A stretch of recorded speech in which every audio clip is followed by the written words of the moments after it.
A ton of NFL head coaching changes. More than last week, even. One a lot of people really didn't think would happen, even though it was discussed throughout the years because of playoff failures.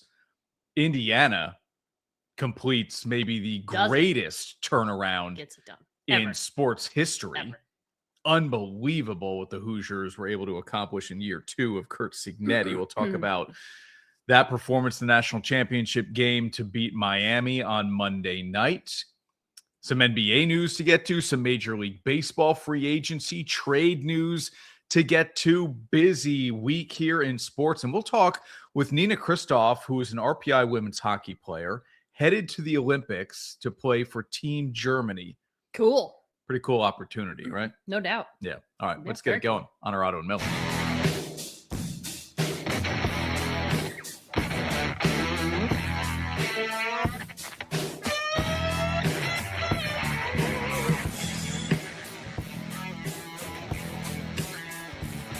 This is Onorato and Miller, sponsored by Alpen House. All right, Ash, the Giants make the move that had to be made. Got it done. Even if it doesn't work out. Correct. Went and got the guy that they wanted and the guy that is arguably the best coach on the market. Done. Yeah. I don't care if it doesn't work out. I'm with you. It could be a complete failure, and I will still say that was the right decision. 100%. Because for the first time in a long time, the Giants hired an adult to be the head coach, right? With head coaching experience. Not only head coaching experience, but 18 years with one organization. Yep. The Giants previous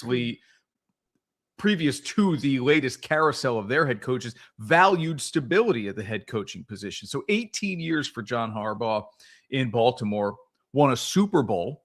And for all of the lack of playoff success with a 2-time MVP in Lamar Jackson, this guy comes in with instant credibility and again, just an adult in the room, right? Like if you run through the names of McAdoo, Shermer, Judge, Dable, guys who didn't have head coaching experience, and Shermer was an interim gig in Cleveland. So again, like guys who were hired to be head coaches, they were not that prior to John Mara, Steve Tisch saying, "You're our guy." So you have to go back to Coughlin to find an adult, right? A guy with credibility coming into that building as a head coach. John Harbaugh is exactly that. I'm with you.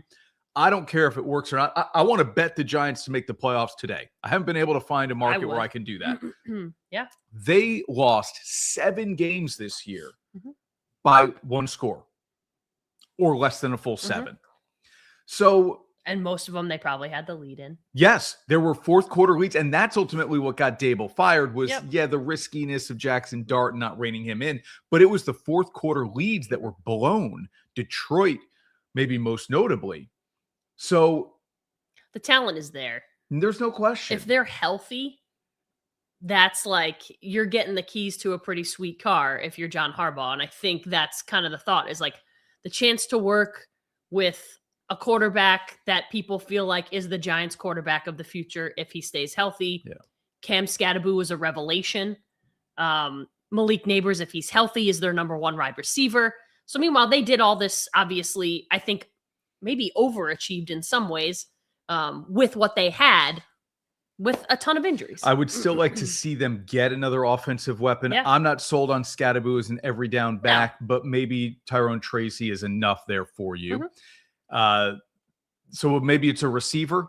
We'll look at Mel Kiper's latest mock draft here coming up from ESPN. They need help in the defensive backfield. We'll see what happens there. Which is insane because it feels like they've drafted really well. Yeah. And a guy like Brian Burns, who they traded for, they didn't draft him. Right, but they drafted Thibodeau and they drafted Carter. Right. Like, and those so two pass rushers. Thibodeau, I think, has been better. I think Abdul Carter feels like he's been sleeping for most of the year. So, safeties and corners. Interested to see what they do in the coordinator spots, right? Who's going to be the guy offensively to really develop Jackson Dart? We'll see. Tell you what, give me somebody off that. I'm going to say, Give me somebody, forget Miami's defense. Miami's defense is very good. Give me somebody off Indiana's defense. They were so good. They were. And I know the calling card was not offense for Miami. Yep. But. Yep. 5th overall, Indiana's maybe too high to defense get is pretty somebody good. there, but Yeah, I get it.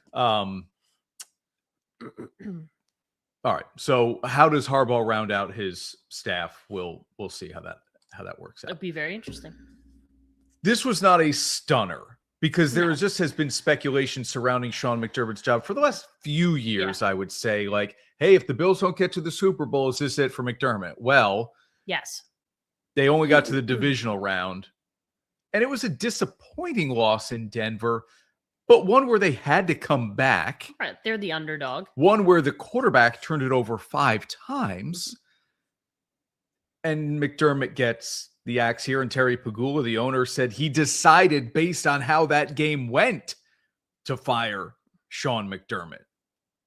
Whether you want to believe that or not, if it was predetermined or not, there seemed to be a lot weighing on this one particular game, the loss in Denver in overtime. So somebody asked me, go ahead, going into this game, I believe the question was if they lose this game, which on the road in Denver against a very good Broncos team, does Sean McDermott get fired? And my answer was yes, he does. Yeah. You can, it's kind of the double-edged sword. This is a franchise that feels like they should be better than they are. Mm-hmm. And you can only underachieve so many times until your luck runs out. There are plenty of times in the last 5 years that Sean McDermott probably should have been fired. And maybe more so than even this season. And he got through. What is interesting to me is like Buffalo, a ton of Buffalo fans have come to the aid and like feel and the defense of McDermott and not ownership.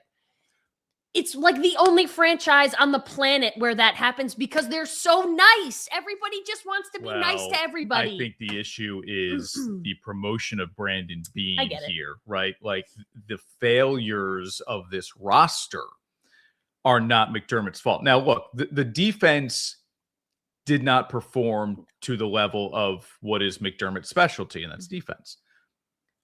But the roster construction is not good. They've missed on many draft picks. And so to see Beane elevated instead of also fired, it could be that Terry Pagula just likes the guy, but doesn't trust his draft strategy or team personnel identification. Like, make him president of football operations. He won't have the final say in the room on draft day, or I don't know. It still has a very big role in that type of thing.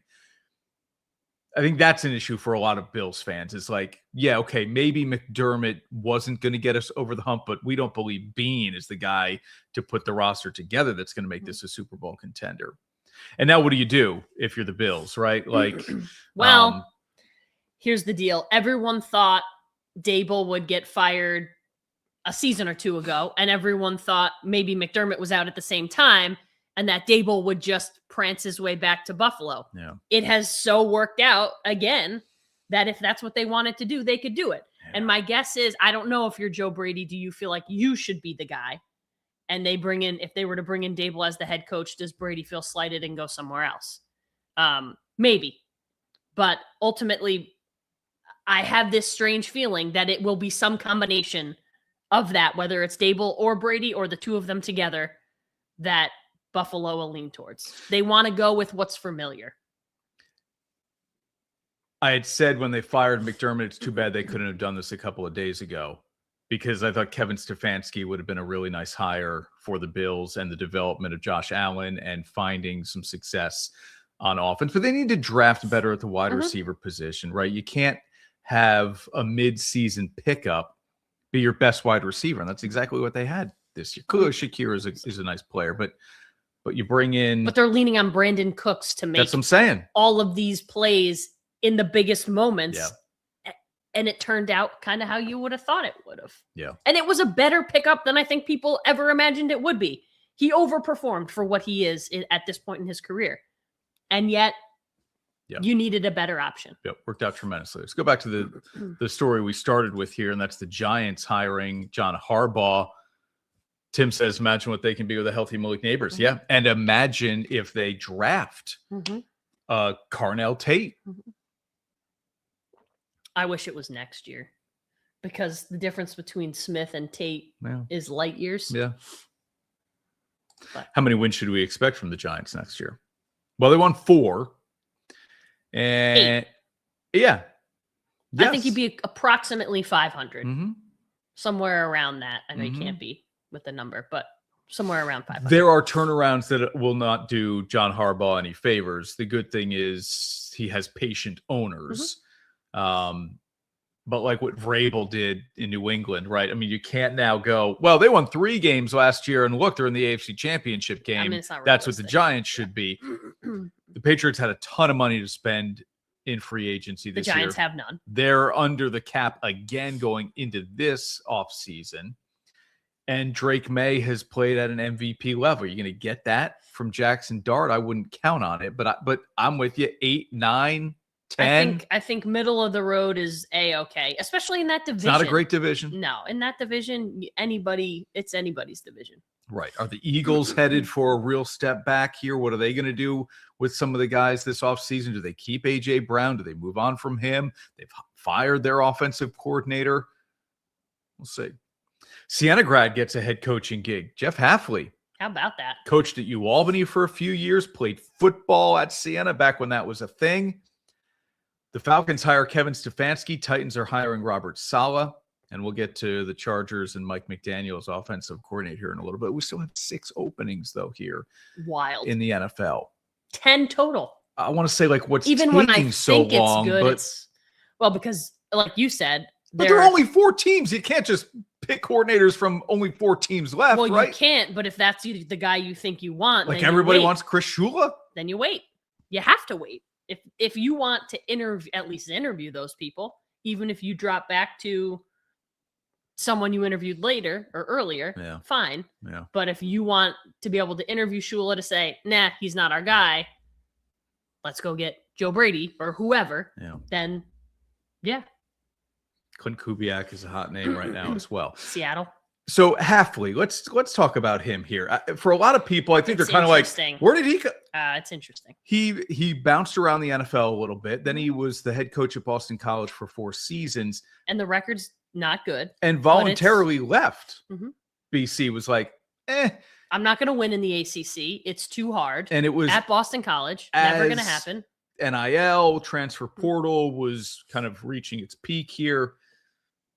Took the defensive coordinator job at Green Bay, and it turned out to be the right career move. Man, when I just say all the time, like, sometimes you just take a leap of faith or you change things up because you feel a need to, and it works out like this. He's a head coach now in the NFL. There are only 32 of these jobs. There are only 32 of them. And I think this is a bigger leap of faith than going from Boston College to the Packers defensive coordinator.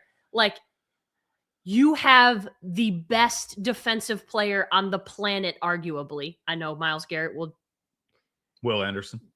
Yeah, I get it. Arguably the best defensive player on the planet to work with, among many others. It's a pretty good gig in Green Bay. And I always wonder, the people, I understand. It's the draw is too big. It's the opportunity to be one of 32 head coaches. I get it. But at what point is like being the defensive coordinator of the Green Bay Packers enough because you're going to have the job for another 6 years? Like, there is a very good chance, and maybe I'm wrong, 2 years from now, Jeff Hafley will get fired from the Miami Dolphins. It's a terrible situation. Yeah. It's not a good situation. They also don't have money to spend. They don't know who their quarterback is going to be. Tyreek Hill is a like that. It's not a good situation. So I always tend to be that person who's like, man, but when is that person going to be like, no, I'm good? Well, the only guy who's really shown that patience recently was Ben Johnson. Mm-hmm. He waited 2-3 years and then he got into a position that Chicago looks like the right one. It's a number 1 overall pick at quarterback. Mm-hmm. He could identify the skill set. I like it. They've built things up around Caleb Williams. Mm-hmm. Ben Johnson was patient. I'd say it's worked out for him so far. The problem I have, right, is like, if you wait Mhm. and you wait, you're always going to wonder. Mhm. So go for it, Mhm. right? Like if it's a 5-year contract, You're gonna get paid. they're going to pay you. Yeah. And you can always go back to being a defensive coordinator. Mhm. I think you have to just take the shot. Yeah, I get it. And here's the deal. No offense to Jeff Hafley. The Bills is a better situation. The Ravens is a better. There are better situations out there. I don't know that he's getting that offer. I think he's getting the offer in Miami because maybe that's not everyone's first choice. Yep. So I hope it works out because it's cool. It's local. Sure. He seems like a great guy. It just feels like a kind of a no-win. Aside from the paycheck. Why did the Jets keep Aaron Glenn? I don't know that I could answer the why, but I could say I'm glad they did. I hate the idea of getting fired after 1 year, especially when you don't have a quarterback, especially after you trade a guy like Quinnen Williams and Sauce Gardner. Like, yeah, I understand you pulled the defense rug out was a little terrible. bit. Yeah, they were bad. Not a single interception all year. Like Aaron Glenn could have gone out there and gotten an interception. That's hard to do. A tip ball, a drop, something. Not a single pick all year. That is difficult to do for sure. Hey, speaking of difficult, huh? All right. And now, Dirty, Difficult, and Done. Sponsored by Performance Industrial. Bill Miller, his great team at Performance Industrial, never a job too dirty or too difficult for them to get it done. What do you need? Industrial cleaning, epoxy floors. They do it. Check out the restaurant Tinny's Tavern up in Lake Desolation. The Outhouse races return for another year. Okay. That is February? Saturday, February 21st. Right. I'm not here. Can't wait to be there for that. Here's the deal. You make the outhouse and you race the darn thing back and forth on the lake. You got to make it with... Somebody has to sit in it. Right. You got to make it with lightweight materials. That's right. Or do you want the weight for the speed once you've gotten going? No, the person's heavy enough. Or do you pick a light person? Once you got going? I don't know. Yeah. Yeah. Do you pick a light? You try. Yeah. But... I don't know. So that's Saturday, February 21st. You did it last year. I did. You can form a team. You can sponsor the event. You can just come out and watch. So that's at Tinny's Tavern, Saturday, February 21st. The Outhouse races to benefit Expedition Yeti, which is a really cool organization we'll talk more about on TV, and Nash's Foundation too, which is pretty cool. All right, so the dirty difficult done this week. Difficult to find a more eccentric head coach. You put OC, it could be any assistant combo, in the NFL than what they've got going on in LA with the Chargers. Of all the sports. Jim Harbaugh has always been an interesting dude. When you listen to his press conferences, the answers may not always be direct. They may not even always pertain to the question. How are he and John related? It's so like they look alike. They do look alike. Yeah. But they don't act alike at all. No, they don't. And the hiring of Mike McDaniel, who may be one of the most interesting. He might be the most interesting man in the NFL. Here's the deal. I don't care how he dresses. I don't care what the glasses look like, the joggers. All of it plays into it. The guy is, I'll stop short of using the word brilliant. He is an incredibly gifted offensive mind. He's an innovator. And maybe he's not a head coach, but to your point, the situation in Miami, not the greatest ever. And it was okay for a little while. And he was the hottest thing going. You just questioned whether or not that offense was going to work in adverse conditions, especially when weather came into play, right? We're just going to be able to outscore people and throw it all over the place. No. Now he gets to work with Justin Herbert, who has severely underachieved in terms of his talent level. You get Harbaugh, who's an offensive guy, former quarterback. You get McDaniel, who's an offensive guy, coming together to try to figure this thing out. Listen, it'll be fun. I think a lot of people thought this was the year Justin Herbert takes a step or has to put money on the Chargers to make the playoffs and maybe a run next year. Because if they don't do it this year, then maybe they'll never do it. Yeah. But you can bet McDaniel will enjoy working with a guy like Justin Herbert because he's got all the talent. Mm-hmm. And the style swagger translates nicely from Miami to LA. No doubt. You know, it's not like he's going to Cleveland. Also, Jim Harbaugh has zero style. Yeah, there you wears go. Khakis all the time, and yeah. the glasses. The two of them with the glasses will work. Yeah. But if you look at, it's funny. You look at a photo of McDaniel from 10 years ago on that Washington staff, and he looks like even like 3 years ago. He looks like McVay and all the other LaFleur. Shanahan and LaFleur and all the other guys on that staff. Yep. And then he got the head coaching job and kind of found himself a little bit, or somebody else. Don't know. Gotta be like it. It feels like who he is or who he's wanted to be. Yeah. Maybe you put away who you are until you get to the point where it doesn't matter. Yeah. How good have these NFL playoffs been? We've got our picks coming up. We'll show you just how close these games have been. Crazy. We'll also take a look at Mel Kiper's latest NFL mock draft to get us ready for April. News out of the baseball world as well. And again, RPI women's hockey player Nina Christof headed to the Olympics.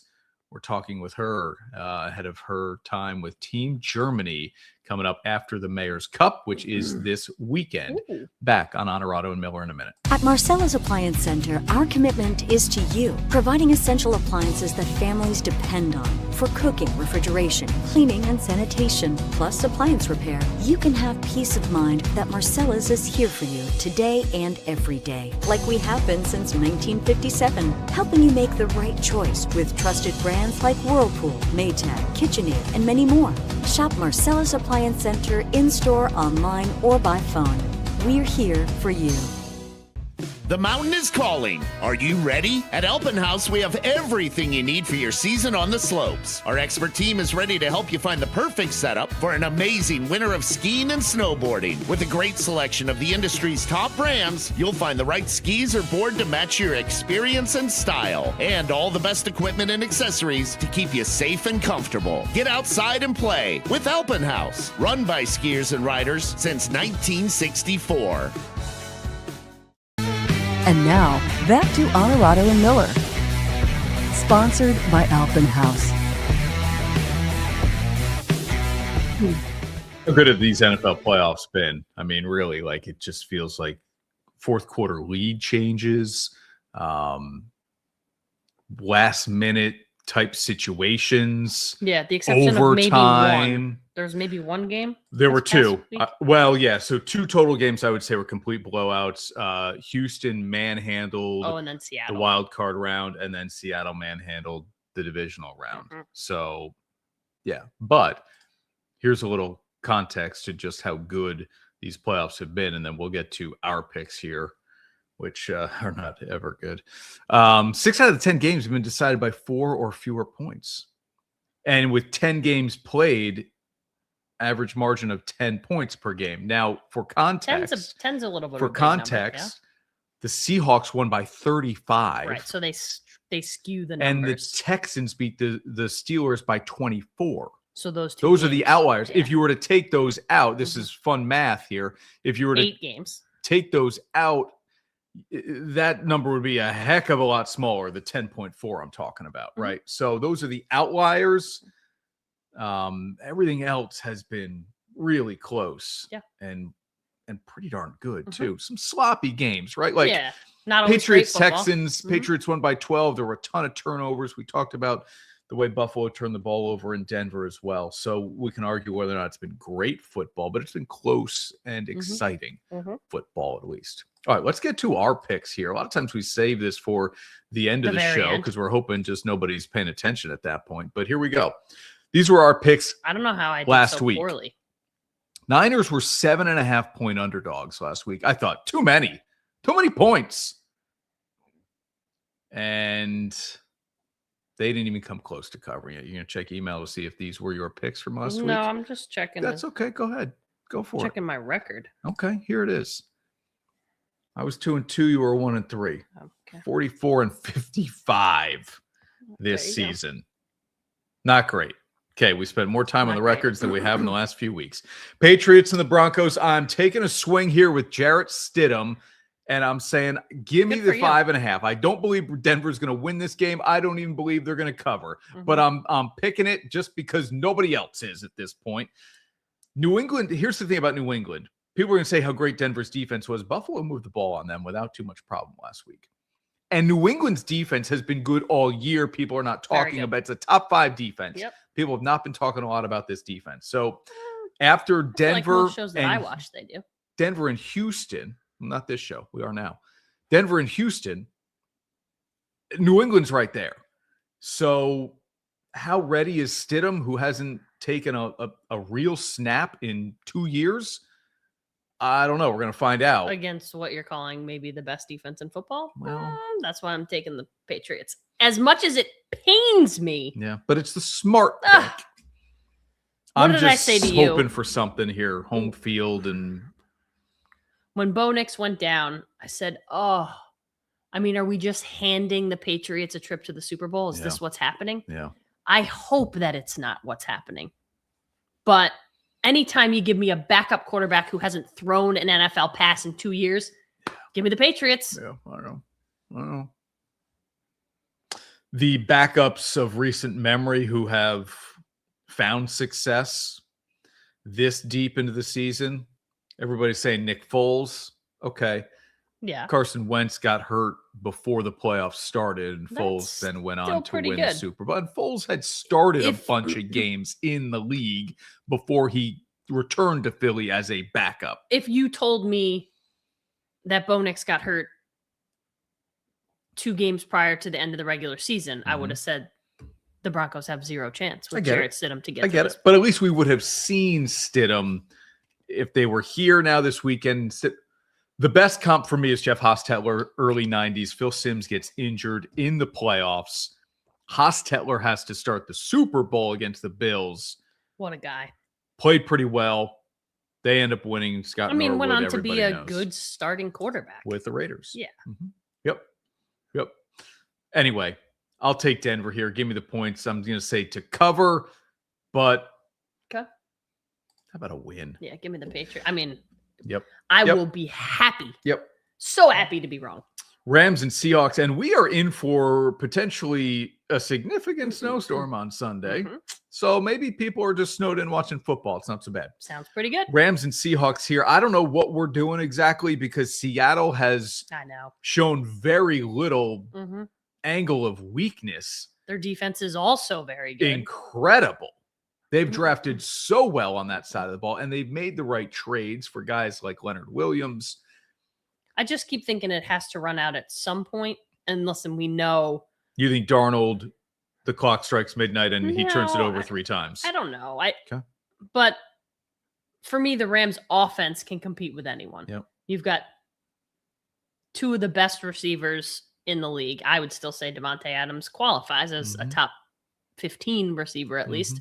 And Puka Nacua is arguably the best NFL player currently. So I do think at some point it runs out. Good offensive line, good run game. The Rams defense has fallen off a little bit of late, but still very talented and dangerous. Jackson Smith and Jigba. I know Charbonnet just got hurt. Yeah, that's a factor. But still, Walker the third is really good. I wouldn't be surprised if the Seahawks just continue to do what they've done all year long and run through. We saw this not that long ago on a Thursday night. It was a very high-scoring game. This matchup. Overtime, I believe, like 38-35, something like that. So we'll see what happens this time around. But we're both on the Rams. So here we go. I'm taking Denver. I'm taking the Rams. You're taking the Patriots. You're taking the Rams. If it was 38-35, if the Rams score over 35 points against this defense, I think the Rams win. No question. I think if you get to 28, you should win this game. That's just kind of how this one feels. We're going right down to the wire with our picks. Same thing last year. We ended up tied last year, I think. Yeah, we did. Well, no ties. It's not good tied or not. It hasn't been good. It hasn't been good. All right, here's what Mel Kiper's got right now up on ESPN.com, his mock draft. Mendoza to the Raiders, no surprise. We'll talk about Indiana here in a moment. The Jets taking Arvell Reese, linebacker from Ohio State. And there are defensive deficiencies. We've talked about it with the Jets. Need an impactful player. Okay. Arizona's going with an offensive lineman. Tennessee's going with the pass rusher, David Bailey from Texas Tech. Then the Giants come in at 5, Carnell Tate. Wide receiver, Ohio State. Ash doesn't love it. That's fine. Okay. Look, I think he's overshadowed by Jeremiah Smith. Yeah, I get it. He's really good. Mm-hmm. And you can make the argument that he's getting more opportunities because the defense is rolling coverage to Jeremiah Smith, or they're putting their best corner on Smith. And so Tate looks maybe better than he is. Mm-hmm. I don't know, but we might find out. Mm-hmm.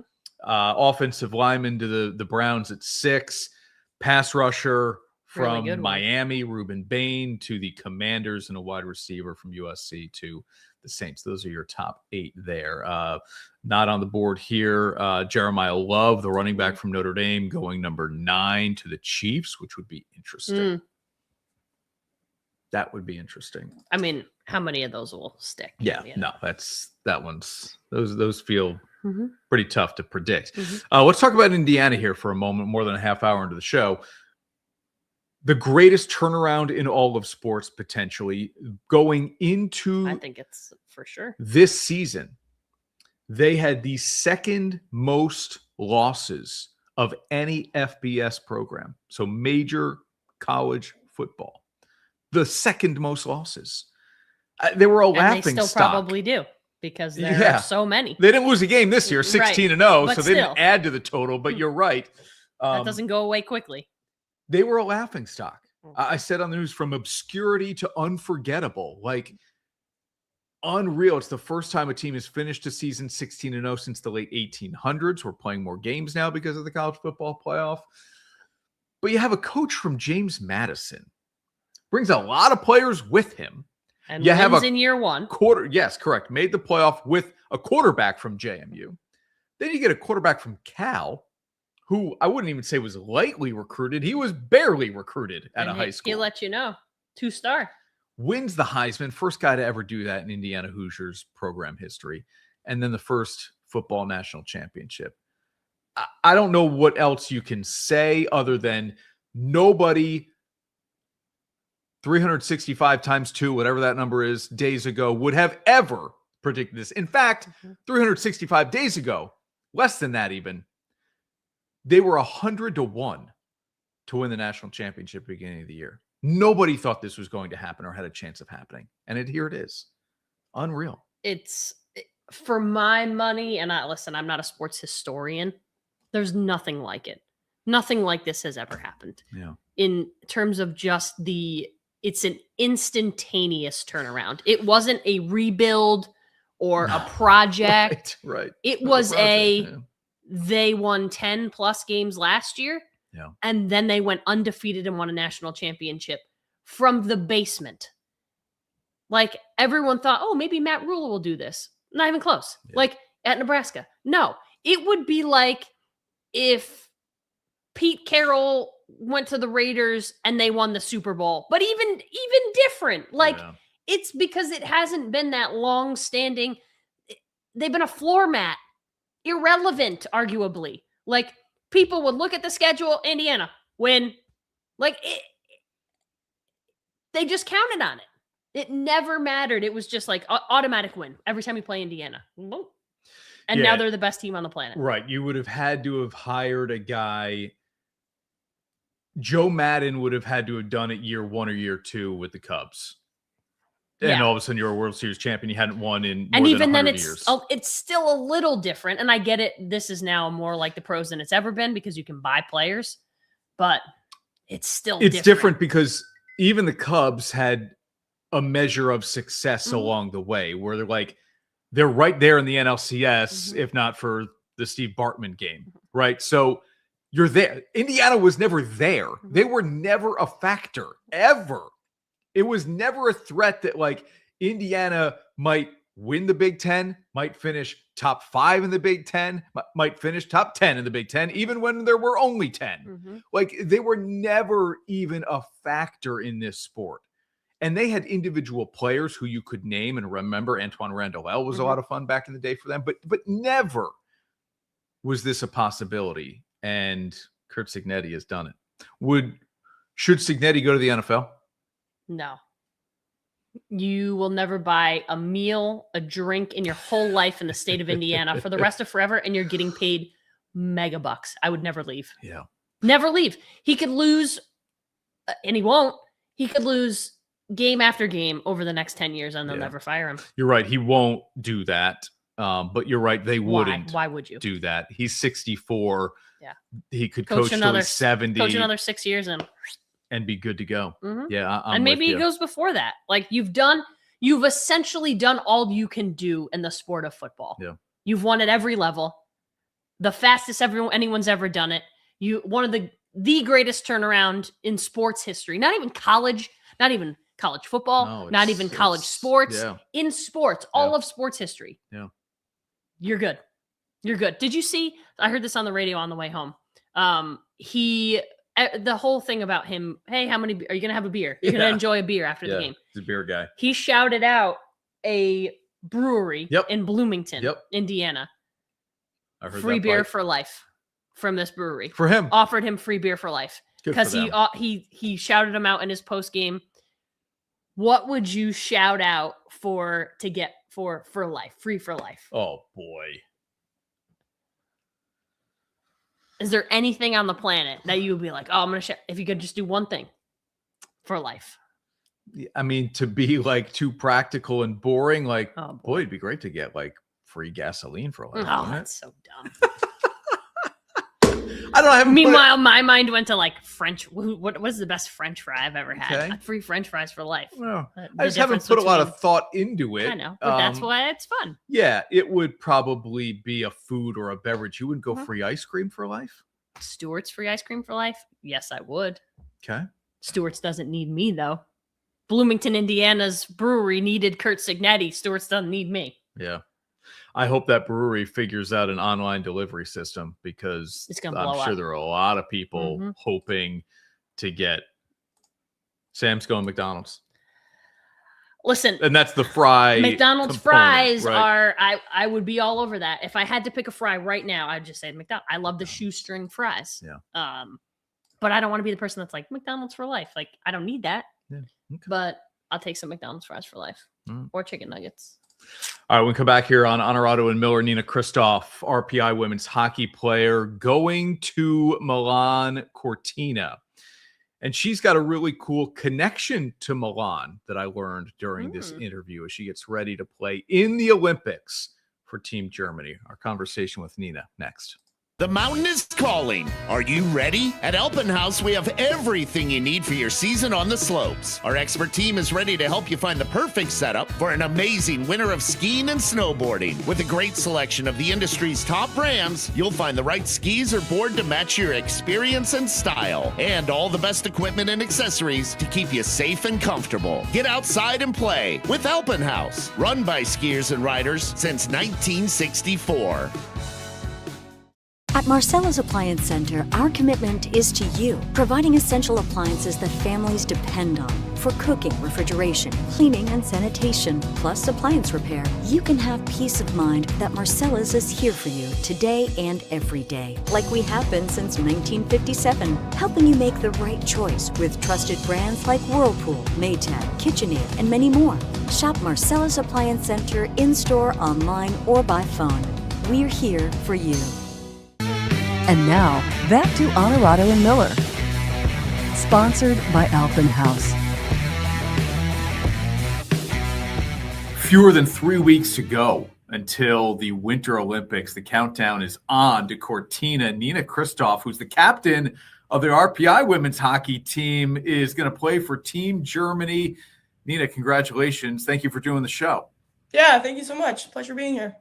You've played in world championships, but now to make an Olympic roster, what is that difference? How does that feel to know, okay, I've been part of Team Germany here for at least 4 years, but now you're going to play in an Olympics. How does that strike you differently? Yeah, I think it's always everyone's dream, like as a little kid, to one day make it to the Olympics, because I think like world championships are awesome and it's an awesome platform, awesome stage. but just like having that many different athletes together, like growing up, I feel like everyone always watches the Olympics, whether you like the sport or not. Yeah. So it's just like a whole nother level. You've been a captain for international competition as well, on top of what you're doing here at RPI. How do you think that experience, you talk about it being so different in terms of just all athletes coming together from different sports, and it's not just hockey world championships, but how do you think your international experience will help you when you get onto the ice February 5th against Sweden? Yeah, I think that like it is an awesome experience, but if you really look at it, it's just like another hockey game. So like something that I like to tell myself is like hockey stays hockey.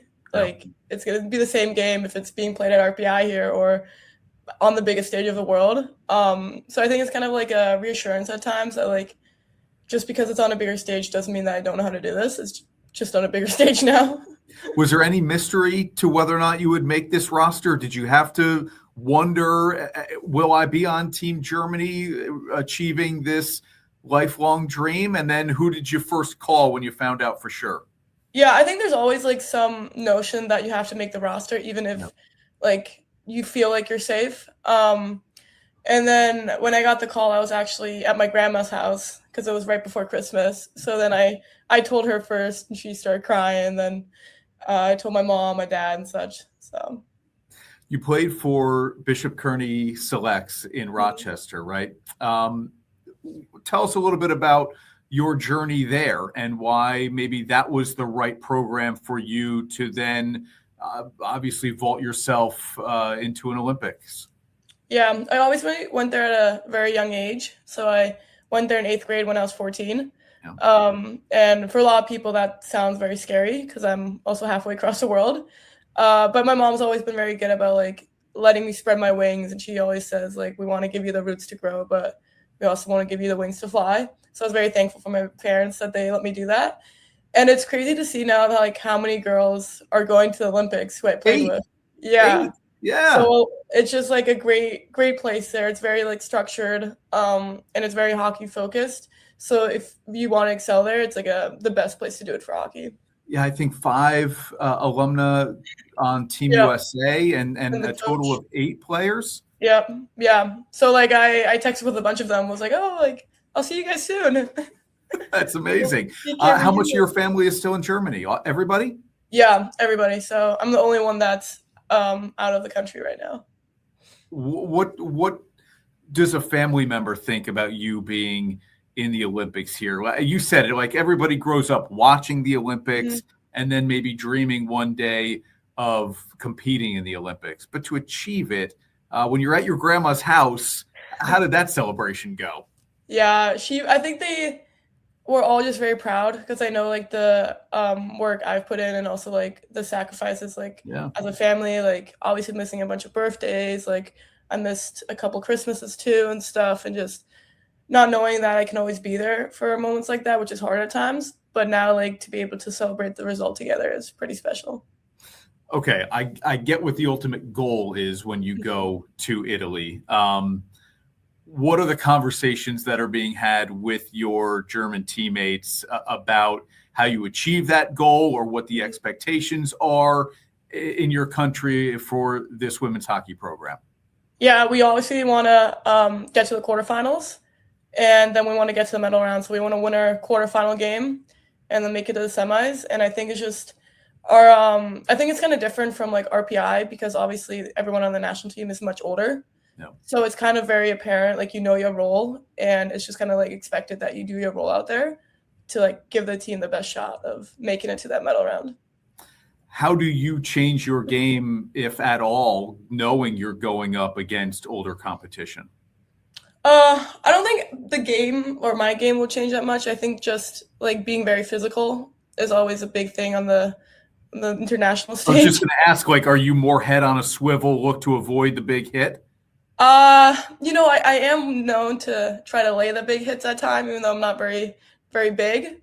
So I think physicality will be a big part of the game, and also just making quick decisions because everything just goes so fast when you have like older people and also just like a faster gameplay a little bit. Yeah. All right. Outside of competing, in Italy. Have you been to Italy before? What do you want to try to take advantage of while you're there? Yeah, so we actually have a house outside of Milan. It's like an hour away in Bartolino. Come on. Yeah, so that's where all my family's going to be holed up. So it's going to be Wow. like 8 people in a small house, but, whatever it takes. But yeah, I don't know. I think the opening ceremony is going to be really cool. Yeah. We have like an early exit because we have a game the next day. Right. But still being able to go there. And I don't know. I haven't thought too much about what we'll do outside. I'm guessing that on the days that we have off, we might do like a little team adventure somewhere. And if you assumed no conflict with a practice or a game while you're over there, what is one Olympic sport, winter Olympic sport, that you want to try to take in if you could? I think figure skating would be really cool. Yeah. I've always seen figure skaters, and when I did rehab in Germany, in Berlin this summer for my shoulder, and I actually was training with 2 figure skaters who are also going to the Olympics. Wow. So yeah, and some speed skaters that will be there too. So we'll see them again. And I think I've never seen figure skating live, and I've always been like fascinated by it. Yeah. Is there any advice a hockey player could give to a figure skater or speed skater, or vice versa? Oh gosh. I think for the figure skaters, they probably tell us to be a little more smooth and not so rough around the edges. Oh man, but I can't fathom the things they do. I try to after practice you try sometimes just mess around and you try to a little twirl. You don't even get one rotation. So I think we could learn a lot from them. Well, no style points in hockey, right? Yeah. I mean, sure, we love the highlights and the pretty goals, but no style points the way there would be in figure skating. When you told Coach Vines, hey, I'm going to the Olympics, what did Brian say? He was always very happy. And I think he's just this year, also being a captain, working closer with him, I think it's just been a great experience. So he had my back and said he'll hold down the fort until I get back. Yeah, that's incredible. Well, it all starts February 5th for you. Team Germany against Sweden for Nina Christof, the captain of this RPI women's hockey program. Nina, thank you so much for the time. Thank you. Good luck. Enjoy the experience. Thank you. And something tells me you might be hearing your 8 family members in that house an hour away cheering for you. That's very cool. I say coincidence. Maybe it is, but it's cool nonetheless. Thanks, Nina. Yeah, thank you. The great thing about Novice is no matter who you are, they're going to put all the detail in the world into your brand. I feel like they have been a big part of my success, making me feel comfortable. This is Harrison Butker, Super Bowl champion kicker for the Kansas City Chiefs. Claim your crown. The mountain is calling. Are you ready? At Alpenhaus, we have everything you need for your season on the slopes. Our expert team is ready to help you find the perfect setup for an amazing winter of skiing and snowboarding. With a great selection of the industry's top brands, you'll find the right skis or board to match your experience and style, and all the best equipment and accessories to keep you safe and comfortable. Get outside and play with Alpenhaus, run by skiers and riders since 1964. And now, back to Onorato and Miller. Sponsored by Alpenhaus. Alpenhaus, Marcella's Novice Performance Industrial, with us here every single week on Onorato and Miller. We didn't really get a chance to talk about this. Brooks Koepka going back to the PGA Tour. Meanwhile, 3 of the bigger names still with LIV, and you can throw Dustin Johnson in there. 4 names: DeChambeau, Rahm, Smith, and Dustin Johnson staying with LIV. There are contracts here at play, right? There's money, obviously, to be considered as well. Ego. So maybe some ego too, right? 100%. Don't want to go crawling back to the PGA Tour. So, okay, credit to Brooks Koepka for saying, you know what? Hasn't worked out the way I thought it might. Not enjoying it the way I thought I would. So go back to the PGA. And good on the PGA Tour, which now has a new president, to say, okay, there needs to be a welcoming back. We can't just give you everything you want right away, right? There are some penalties here still in play. He's not going to be eligible for the FedEx Cup, which has that $10 million prize at the end of the year. But he will be able to come back to play golf on the PGA. And this is good for the PGA Tour. To bring back some of the bigger names would be a good thing. So whether or not you like Brooks Koepka, whether or not you like the decision he made initially to go to LIV Golf, it's better to have him back on the PGA Tour. No doubt. Yanks are bringing back Cody Bellinger, 5 years, $162 million. It's a lot of money. No trade clause, 2 opt-outs, I believe, after the second and third year, so very similar to the deal Kyle Tucker got, just not as much money. And you see the numbers from last year, 272, 29 home runs. And the guy who hits behind Aaron Judge, which is very important. He still plays an elite level outfield position. He'll play left, Grisham in center, and Judge in right would be your starting outfield.